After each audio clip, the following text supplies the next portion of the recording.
I was going to start with just a little bit of a primer about nuclear radiation, just so we can discuss some of the terms for both EMS and responders and for lay people. It's really exposure and contamination are the same thing. Just to give you a quick idea, when you get exposed to radiation in the form of an X-ray, that is exposure. That X-ray beam passes through your body, okay?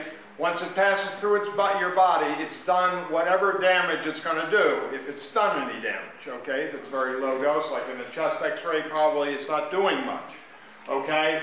But it is gone, it has passed through you, it's gone, okay? You are not contaminated, you cannot pass that radiation to anyone else. Contamination is more when a thing, something like the cloud from a meltdown from Fukushima or from a nuclear power plant, and that comes mostly in the form of beta particles. Those things land on you, okay? You are now contaminated, okay? Or they land on objects or other people, and then they have the ability, or touching those objects, you now become contaminated. You can see that these are the different types of radiation contamination products that can penetrate you and what will stop them. Alpha particles, which we see primarily not so much from nuclear power plants, but more from atomic bomb type stuff. A thin piece of paper can stop it, okay? Beta particles, which what we're seeing from a nuclear power plant breakdown, that can be stopped actually by your skin. But even by a set of clothing, okay? And of course, gamma rays, which are similar to X-rays, you need either very thick concrete or at least a couple inches of lead. So that's the difference between contamination and radiation. And decontamination is relatively simple if you simply have beta particles all over you. You take off your clothes and you get in a shower. But if you breathe any of those, if you have any kind of open wounds, all that is getting into you, okay? Or you've consumed food that has beta particles or alpha particles on it, all that stuff is getting into you.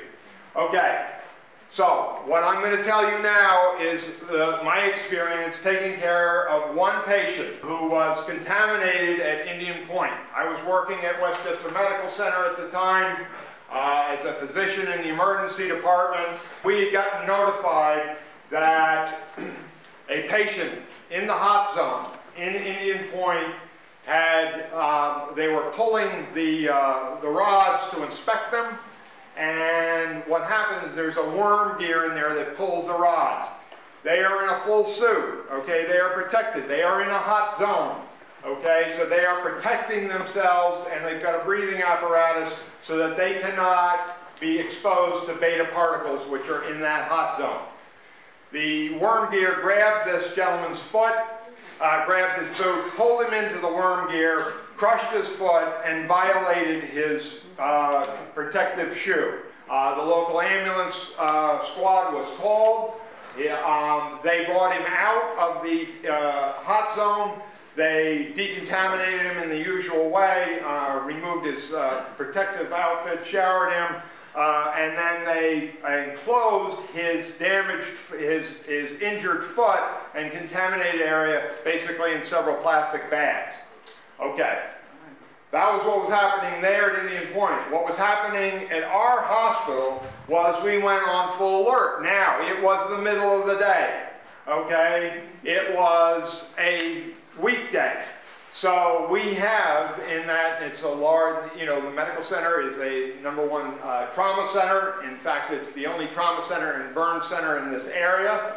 There is no other burn center unless you go south to New York City or north to Montreal. We've shut down the emergency department to any other incoming traffic from any other ambulances or helicopters.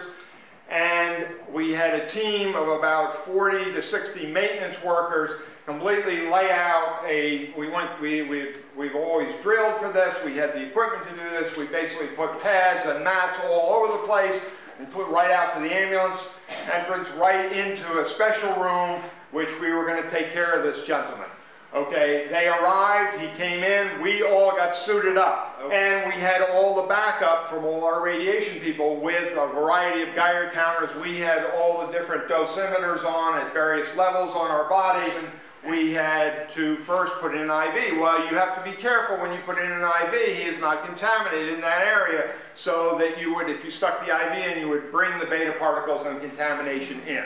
We checked him fully. He was not radioactive. We got IVs in him. We started giving him morphine right away. We got his pain under control. And then we went for this covered foot that was crushed. And this is, of course, for me, I mean, look, I had trained all in this. Our nurses had trained.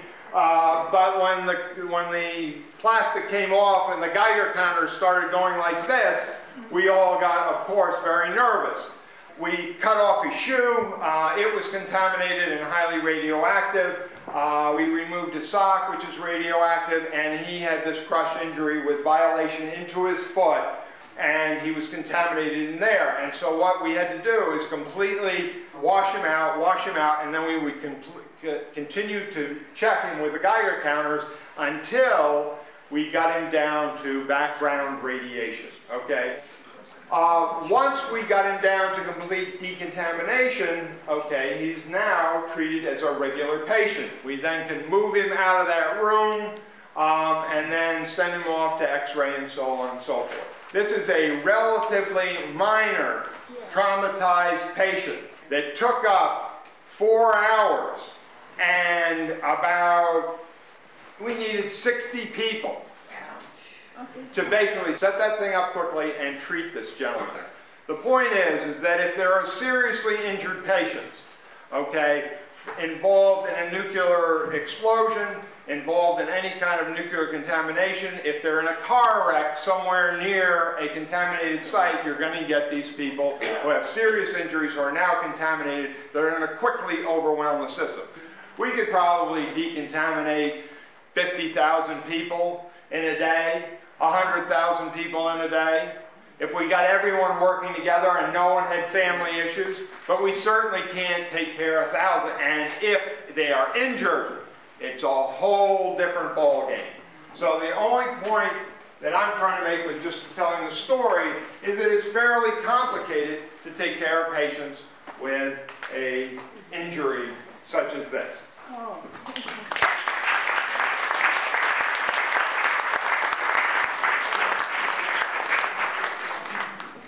Westchester has earthquakes. We're not in an earthquake-free zone. Here I show earthquakes that have occurred in the last 30 days. Most earthquakes, yes, are around the Pacific Rim, including Japan, through the Himalayas and the Mediterranean. But there are some earthquakes in the eastern United States. In the last 30 days, there were earthquakes in Oklahoma, South Carolina. There was an earthquake in New Hampshire and an earthquake in Canada. Not only is there an alignment of earthquakes passing near Indian Point, the Ramapo Fault Zone, that's clearly shown here. But there is a new second alignment, the Peekskill to Stanford alignment of earthquakes. What does this mean for Indian Point? Well, having a second zone of earthquakes near Indian Point increases the likelihood of an earthquake.